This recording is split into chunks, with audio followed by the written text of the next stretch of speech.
విజయవాడలో నిర్వహించిన సమావేశంలో రాష్ట్ర హోంమంత్రి వంగలపూడి అనిత పలు కీలక అంశాలపై అధికారులకు దిశానిర్దేశం చేశారు.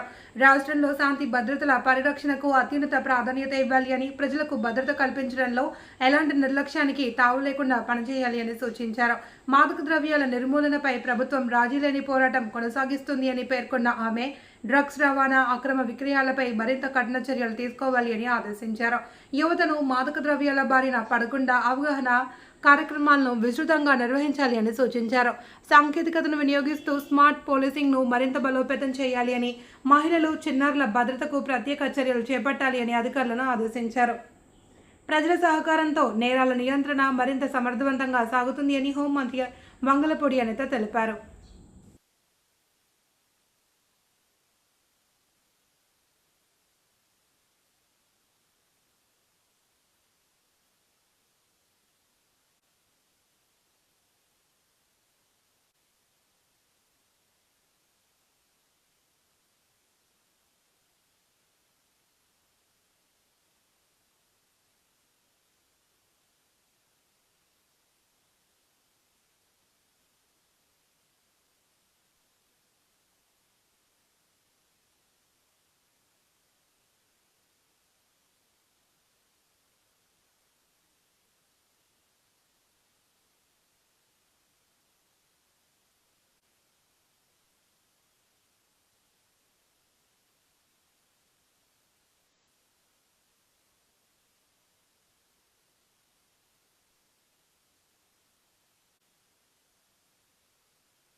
టీచర్ని అనిపించుకున్నాను కదా, సైలెంట్ అయ్యారు.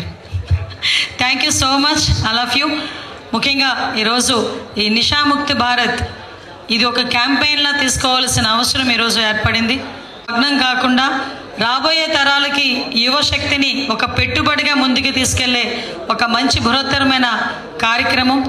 అంతకు మించి ఈరోజు ఎట్టి పరిస్థితుల్లోని మాదక ద్రవ్యాల జోలికి ఎవరూ పోకూడదు అని మన భారత ప్రభుత్వం, అదేవిధంగా state government and central government ఇవన్నీ కూడా సంయుక్తంగా తీసుకొని ఈరోజు యాంటీ నార్కోటిక్ డేని కూడా ఈరోజు మనందరం కూడా జరుపుకుంటున్నాం.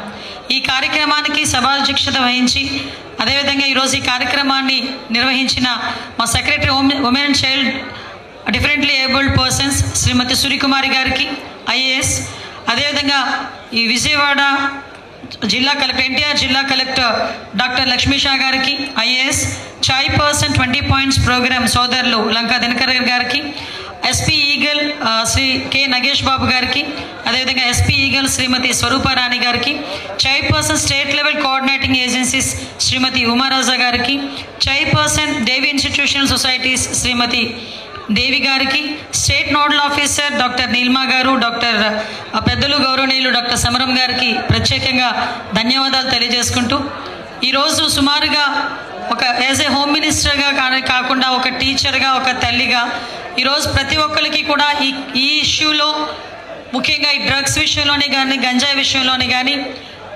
ఇందాక సోదరి చెప్పినట్టుగా prevention is better than cure. ఈరోజు గాంజాకి అలవాటు పడిన తర్వాత ఏం చేయాలి అనే దానికన్నా గాంజాలకి, డ్రగ్స్కి అలవాటు పడకుండా యువతని ఎలా కాపాడుకోవాలనే ఉద్దేశంతో ఈరోజు సెంట్రల్ గవర్నమెంట్, స్టేట్ గవర్నమెంట్ అనేకమైన ప్రోగ్రాములు తీసుకుంటుంది. కాకపోతే ఈ రోజున జనరేషన్ పిల్లలు చాలా ఫాస్ట్గా ఉంటున్నారు, అట్ ద సేమ్ టైం చాలా క్లారిటీగా ఉంటున్నారు. అంతే క్లారిటీ ఎక్కడో ఒక చిన్న డ్రాప్ అవుతుంది. ఆ డ్రాప్ అవుతున్న నేపథ్యంలోనే ఇలాంటి వాటికి బాగా ఎడిక్ట్ అయ్యే పరిస్థితులు కూడా కనిపిస్తున్నాయి. సుమారుగా భారతదేశంలో నిన్ననే నేను విట్ కాలేజ్కి కూడా నేను ఈ యాంటీ నార్కోటిక్ డే సందర్భంగా అక్కడ పిల్లలతో ఇంటరాక్ట్ అయ్యా. అక్కడికి వెళ్ళినప్పుడు కూడా చెప్పాను, సుమారుగా మన భారతదేశంలో దగ్గర 3.5 నుంచి 4 కోట్ల మంది ఈ గాంజాకి డ్రగ్స్కి అలవాటు పడిపోయినట్టున్నారు. అదే కాకుండా చాలామంది ఫస్ట్ టైం ఎలాగ స్టార్ట్ చేస్తారు, ఆ ఏజ్ గ్రూప్ కూడా దగ్గర చూసుకుంటే ఇందాకే మేము అందరూ మాట్లాడుకున్నాం, మా సూర్యకుమార్ గారు కలెక్టర్ గారు అందరం కలిపి దగ్గర 13 సంవత్సరాల నుంచి 18 సంవత్సరాల మధ్యలో ఉన్న వాళ్ళు స్టార్ట్ చేయడానికి చాలా ఉత్సుకత చూపించే పరిస్థితులు కనిపిస్తున్నాయి. అలవాటు ఎలా వచ్చింది అంటే త్రూ ఫ్రెండ్స్ ద్వారా వచ్చింది. ఎంతో తెలుసా, 60 to 70% పక్కనున్న ఫ్రెండ్ ఇనిషియేట్ చేయటం వల్ల, పక్కనున్న ఫ్రెండ్ ఇలా చేస్తే బాగుంటుంది ఒక్కసారి చూడు అని చెప్పడం వల్ల అలవాటైన వాళ్ళు 60 నుంచి 70% మంది ఉన్నారు.